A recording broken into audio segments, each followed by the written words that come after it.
प्यारे बच्चों, विज्ञान विषय की आज की ऑनलाइन क्लास में आपका स्वागत है। बच्चों, आज हम क्लास 8 का पाठ 12 प्रकाश एवं प्रकाशिक यंत्र का अध्ययन करेंगे। इस पाठ को हम 3 भागों में पढ़ेंगे और आज पहले भाग में हम प्रकाश का अपवर्तन के बारे में चर्चा करेंगे। तो आज पाठ शुरू करने से पहले हम यह देख लेते हैं कि आज के भाग में हम क्या-क्या अध्ययन करेंगे। आज हम प्रकाश के अपवर्तन के बारे में, अपवर्तन का सत्यापन एक कांच के गुटके के द्वारा करेंगे। अपवर्तन के क्या नियम हैं? Law of refraction. अपवर्तन पर निर्भर कुछ सामान्य घटनाएं, जैसे कि पानी में पेंसिल का टेढ़ा दिखाई देना, तालाब की गहराई उसकी वास्तविक गहराई से कम क्यों प्रतीत होती है, व तारों का टिमटिमाना। इन घटनाओं के बारे में चर्चा करेंगे कि ये किस वजह से होती हैं, इनका कारण क्या है। तो हम शुरू करते हैं। प्रकाश का अपवर्तन। बच्चों, हमें ज्ञात है कि किसी समांगी पारदर्शी माध्यम में प्रकाश का गमन एक सरल रेखा में होता है, जो कि आपने पिछली कक्षाओं में भी पढ़ा होगा। आइए इसका पता लगाते हैं कि जब प्रकाश की किरण किसी एक समांगी पारदर्शी माध्यम से दूसरे समांगी पारदर्शी माध्यम में प्रवेश करती है तो प्रकाश के गमन पथ पर क्या प्रभाव पड़ता है।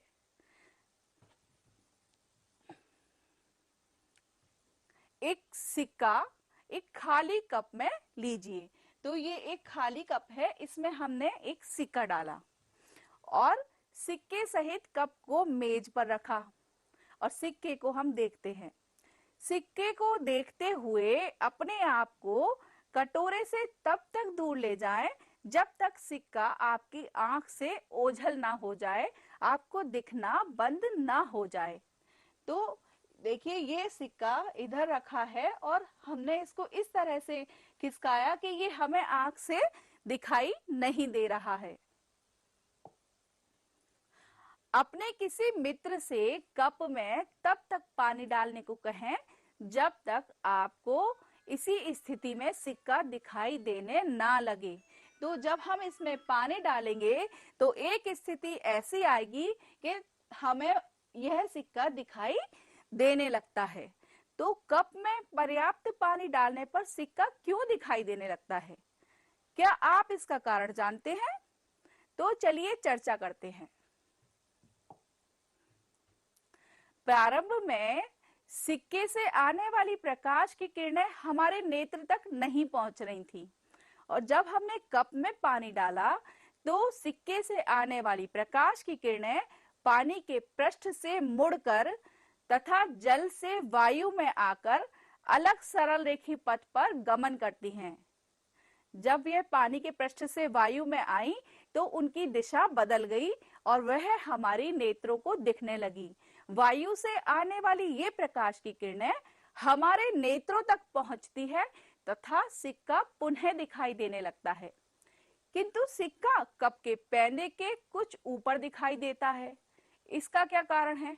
वायु से आने वाली प्रकाश की किरणें हमारे नेत्रों तक पहुंचती हैं तथा सिक्का पुनः दिखाई देने लगता है, किंतु सिक्का कप के पैंदे से कुछ ऊपर दिखाई देता है। इसका उपयुक्त क्रियाकलाप से यह सिद्ध होता है कि प्रकाश की किरणें जब एक समांगी पारदर्शी माध्यम से दूसरे समांगी पारदर्शी माध्यम में तिरछा प्रवेश करती हैं तो वो अपने पूर्व पारदर्शी माध्यम के सरल रेखी पथ पर गमन नहीं करती, बल्कि अपने पूर्व मार्ग से दोनों माध्यमों को अलग करने वाले तल पर मुड़ जाती हैं। इस प्रकार दूसरे पारदर्शी माध्यम में प्रकाश के गति की दिशा में परिवर्तन हो जाता है और इस घटना को हम प्रकाश का अपवर्तन कहते हैं। तो हम आशा करते हैं आपको यह समझ में आ गया होगा। प्रकाश का अपवर्तन, चलिए इसको कुछ शब्दों में परिभाषित करते हैं। प्रकाश की किरण जब एक समांगी पारदर्शी माध्यम से दूसरे समांगी पारदर्शी माध्यम में तिरछा प्रवेश करती हैं तो वह दोनों माध्यमों को अलग करने वाले पृष्ठ से मुड़ जाती हैं और इस घटना को प्रकाश का अपवर्तन कहते हैं। दोनों पारदर्शी माध्यमों को अलग करने वाले पृष्ठ पर आपतन बिंदु के लंब रेखा को आपतन बिंदु पर अभिलंब कहते हैं। तो यह देखिए, ये पृष्ठ जो है दोनों माध्यमों को अलग कर रहा है। तो यहाँ पर यदि कोई किरण गिरती है तो इसका जो बिंदु है इस पर हम एक अभिलंब डाल देते हैं। अभिलंब का मतलब होता है 90 डिग्री का एक कोण वाली सीधी लाइन। तो जब हम इस पे एक अभिलंब डाल देते हैं तो ये जो बिंदु है, ये जो लाइन है, ये अभिलंब है। पारदर्शी माध्यमों को अलग करने वाले पृष्ठ की तरफ आने वाली प्रकाश की किरण को आपतित किरण कहते हैं। तो देखिए, ये जो किरण गिर रही है इसको हम आपतित किरण कहते हैं और दूसरे माध्यम के इस पृष्ठ से दूर जाने वाली किरण को, प्रकाश की किरण को अपवर्तित किरण कहते हैं। जब ये माध्यम इसका परिवर्तित हुआ तो यह अपने पथ से सीधी ना जाकर थोड़ा सा विचलित हो जाती है और इस किरण को हम अपवर्तित किरण कहते हैं। आपतित किरण तथा अभिलंब के बीच बने कोण को आपतन कोण कहते हैं। तो ये आपतित किरण है, ये अभिलंब है, तो इसके बीच में ये जो कोण बनता है इसे हम आपतन कोण कहते हैं तथा अपवर्तित किरण व अभिलंब के बीच में बने हुए कोण को अपवर्तन कोण कहते हैं। प्रयोग द्वारा यह देखा गया है कि जब प्रकाश की किरण प्रकाशतः सघन माध्यम से प्रकाशतः विरल माध्यम में प्रवेश करती है तो वह अभिलंब से दूर हट जाती है। तो सबसे पहले हम यह जानते हैं कि सघन और विरल माध्यम क्या है। बच्चों, आपने पदार्थ की 3 अवस्थाओं के बारे में पढ़ा होगा, ठोस, द्रव और गैस। ठोस में उसके अणु पास पास होते हैं, जबकि द्रव में ठोस की अपेक्षा उनके अणु थोड़े से दूर दूर होते हैं और गैस के अणु बहुत दूर दूर होते हैं। तो जिसमें अणु पास होते हैं वो सघन माध्यम होता है और जिस पदार्थ के अणु दूर होते हैं वह विरल माध्यम होता है। यदि ठोस और द्रव में देखा जाएगा तो ठोस सघन है व द्रव विरल माध्यम है। इसी प्रकार से यदि द्रव और गैस में देखा जाएगा तो द्रव सघन माध्यम है और गैस विरल माध्यम है। तो जब प्रकाश की किरण सघन माध्यम से विरल माध्यम में प्रवेश करती है तो वह अपने अभिलंब से थोड़ा सा दूर हट जाती है। इसी प्रकार जब प्रकाश की किरण विरल माध्यम से सघन माध्यम में प्रवेश करती है तो वह अभिलंब की ओर मुड़ जाती है। यह देखिए, ये प्रकाश की किरण सघन माध्यम से विरल माध्यम में आ रही है तो ये अभिलंब से थोड़ा सा दूर हट गई है और यदि ये विरल माध्यम से सघन माध्यम में आ रही है तो ये सीधे मार्ग पर ना जाकर अभिलंब की तरफ मुड़ गई है।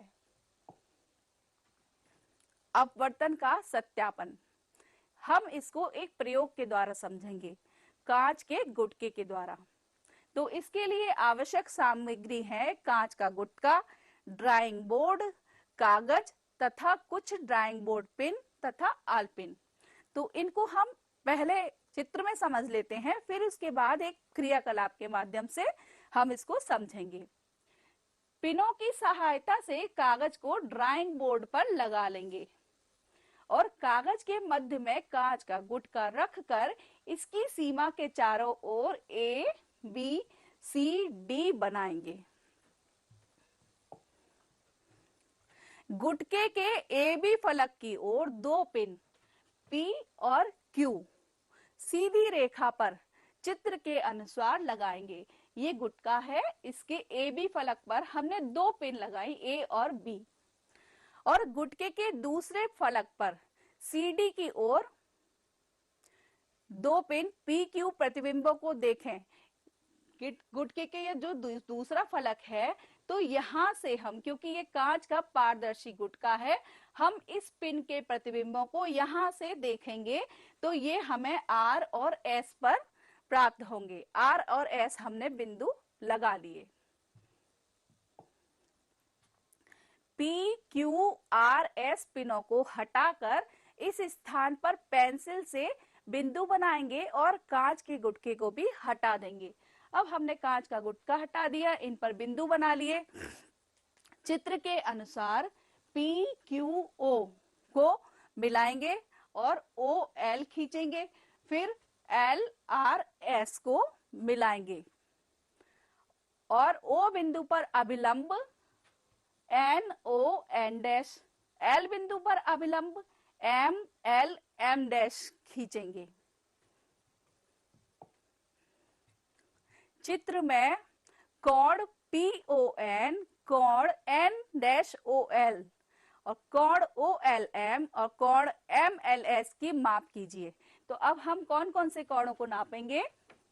पी ओ एन यानी कि ये वाला कोण, एन डैश ओ एल ये वाले कोण, एम डैश एल एस ये कोण और एम एल ओ ये वाला कोण, इन चारों कोणों को हम नापेंगे।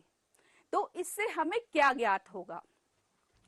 कोण पी ओ एन, कोण एन डैश ओ एम से बड़ा है, एम डैश ओ एल से बड़ा है।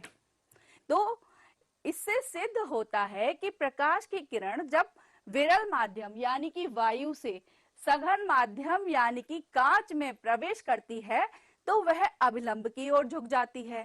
कोण एम डैश एल एस का मान कोण ओ एल एम, तो देखते हैं कोण एम डैश एल एस का मान कोण ओ एल एम के मान से अधिक है।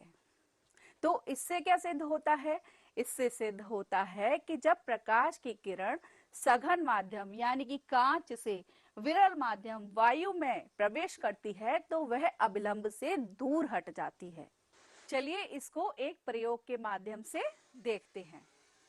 देखिए बच्चों, ये एक डैशबोर्ड है, ये प्लेन पेपर, बोर्ड पेन, कुछ आल पेन्स हैं और ये कांच का गुटका। तो बच्चों हम इसके चारों ओर एक लाइन खींच लेते हैं। इसके बाद दो आल पेन्स हमने एक सीधी रेखा में इसकी गाड़ी और इसकी दूसरी साइड से हम यहां से देखते हुए उनकी सीध में दो पिन और गाड़ेंगे।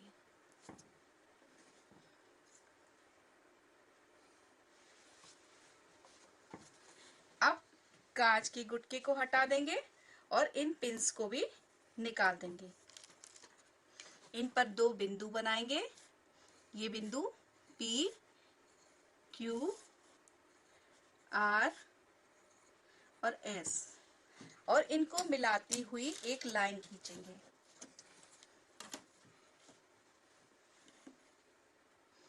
इसी प्रकार से इन दो बिंदुओं को मिलाती हुई एक लाइन खींचेंगे। इस पर हमने अभिलंब डाला और इस पर भी एक अभिलंब डाला और इन दोनों को मिला देंगे। तो इस चित्र में आप देख सकते हैं कि प्रकाश की किरण जब विरल माध्यम यानी कि वायु से सघन माध्यम कांच में प्रवेश करती है तो अपने जो आपतित किरण है अभिलंब की तरफ थोड़ा सा झुक जाती है। इसी प्रकार जब ये कांच से पुनः वायु में प्रवेश करती है तो ये अभिलंब से थोड़ा सा दूर खिसक जाती है। तो ये बच्चों प्रकाश के अपवर्तन को हमने प्रयोग के माध्यम से देखा। यदि प्रकाश की किरण कांच के गुटके पर अभिलंबवत आपतित होती है तो वह अपने मार्ग से विचलित नहीं होती है, सीधी निकल जाती है। प्रकाश के अपवर्तन के नियम, लॉ ऑफ रिफ्रैक्शन। जब प्रकाश की किरण एक पारदर्शी माध्यम से दूसरे पारदर्शी माध्यम में प्रवेश करती है तो प्रकाश की किरण का अपवर्तन होता है और इसके लिए दो नियमों का पालन होता है। नंबर 1, आपतित किरण, अपवर्तित किरण व अभिलंब एक ही तल में होते हैं। तो आपतित किरण, अपवर्तित किरण तथा अपवर्तन पृष्ठ के आपतन बिंदु पर डाला गया अभिलंब तीनों एक ही तल पर स्थित होते हैं। दूसरा नियम है, किसी पारदर्शी माध्यम युग्म के लिए आपतन कोण की ज्या, तो जो आपतित किरण और अभिलंब के बीच में कोण बना है उसे बोलते हैं आपतन कोण। इसको हम साइन आई से भी इंडिकेट करते हैं। तो आपतन कोण की ज्या व अपवर्तन कोण की ज्या, जिसे हम साइन आर से इंडिकेट करते हैं, इनका अनुपात नियत होता है और इस नियम को स्नेल का नियम भी कहते हैं। तो स्नेल के नियम के अनुसार साइन आई बटे साइन आर बराबर नियतांक। चलिए कुछ और बिंदु भी जानते हैं। किसी समकोण त्रिभुज में, समकोण का मतलब होता है जिसका एक कोण 90 डिग्री का होता है, तो ये एक समकोण त्रिभुज है। तो जो कोण 90 डिग्री का होता है तो उसकी जो लंबाई में भुजा होती है उसे लंब बोलते हैं, जो नीचे होती है इसे आधार बोलते हैं और इन दोनों को मिलाने वाली तिरछी रेखा को हम कर्ण बोलते हैं। तो समकोण त्रिभुज में किसी कोण के सामने की लंब भुजा तथा कर्ण का अनुपात उस कोण की ज्या साइन थीटा कहलाता है। तो इसका साइन थीटा बराबर लंब बटे कर्ण। माध्यम का अपवर्तनांक, इस नियतांक को पहले माध्यम के सापेक्ष दूसरे माध्यम का अपवर्तनांक कहते हैं। इसे हम 1n2 अथवा 2n1 से प्रदर्शित करते हैं। अक्षर n से पूर्व लग्न में जो पहले माध्यम का प्रतीक के रूप में नाम तथा अनुलग्न में दूसरे माध्यम के प्रतीक के रूप में नाम लिखे जाते हैं। अर्थात ये जो पहला माध्यम है और ये दूसरा, यदि दूसरा ये पहला है और ये दूसरा, तो इनके प्रतीक चिन्ह हम लगाते हैं। चलिए देखते हैं एक उदाहरण। यदि प्रकाश की किरण वायु से शीशे में प्रवेश कर रही है तो वायु के सापेक्ष शीशे के अपवर्तनांक को ANG, क्योंकि वायु के लिए हम A लगाएंगे और शीशे के लिए G से प्रदर्शित करेंगे। यदि इसका उल्टा है, प्रकाश की किरण शीशे से वायु में प्रवेश कर रही है, तो इसे हम GNA से प्रदर्शित करेंगे। किसी माध्यम के का अपवर्तनांक निर्वात में प्रकाश की चाल तथा माध्यम में प्रकाश की चाल के अनुपात के बराबर होता है। तो चलिए देखते हैं, इसका सूत्र होगा किसी माध्यम का अपवर्तनांक, जिसे हम n से इंडिकेट करते हैं, माध्यम में प्रकाश की चाल व माध्यम में निर्वात में प्रकाश की चाल व माध्यम में प्रकाश की चाल के अनुपात के बराबर है। यदि निर्वात में प्रकाश की चाल को हम C से लिखेंगे और माध्यम में प्रकाश की चाल को V लिखेंगे, तो इसका जो निरपेक्ष अपवर्तनांक n C बटे V होगा। अपवर्तनांक एक अनुपात है, इसका कोई मात्रक नहीं है।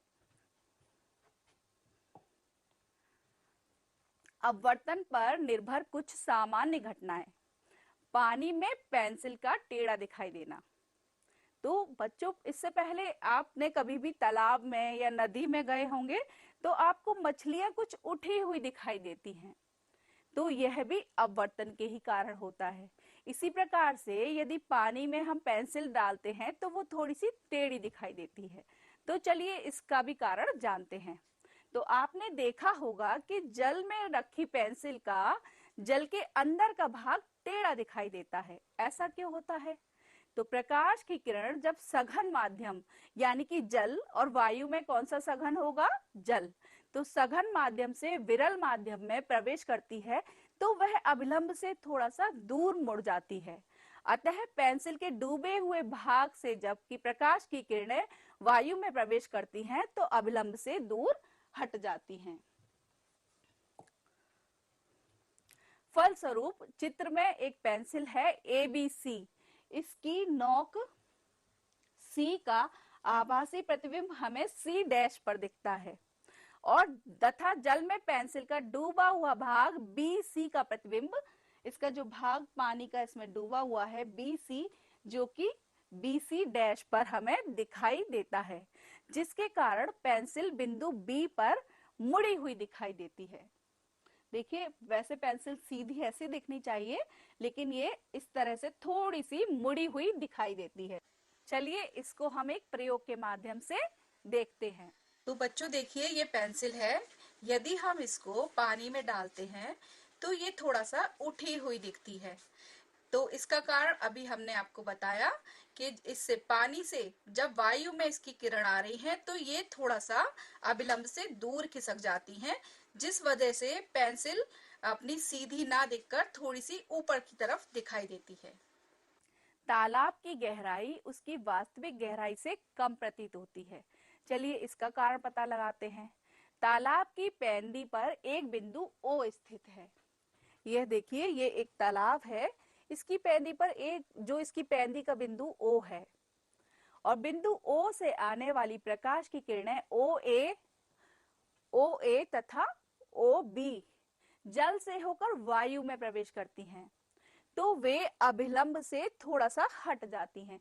क्योंकि वह जल से वायु में आ रही हैं, तो सघन से यदि वो विरल माध्यम में जाती हैं तो अभिलंब से थोड़ा सा दूर हट जाती हैं तथा अपवर्तित होकर मार्ग AX और BX पर जाती हैं। तो ये अपवर्तित होकर AX और BX मार्ग पर जाती हैं और इनका अनुकरण करते हुए हमारे नेत्रों में प्रवेश करती हैं और इनसे ये हमें I बिंदु से आती हुई प्रतीत होती हैं।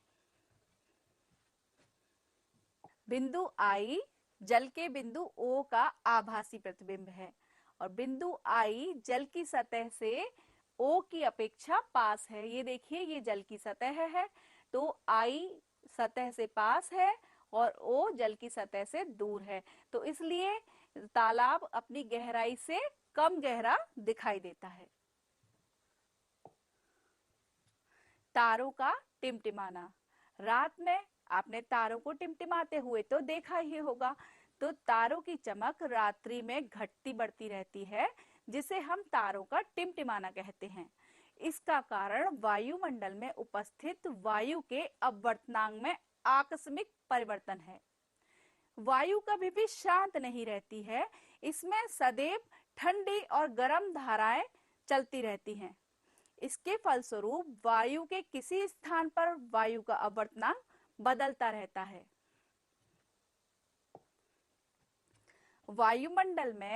वायुमंडल के अपवर्तनांक में आकस्मिक परिवर्तन के कारण तारे से आने वाले प्रकाश की किरणें अपवर्तन के पश्चात अपने पूर्ववर्ती मार्ग से हट जाती हैं।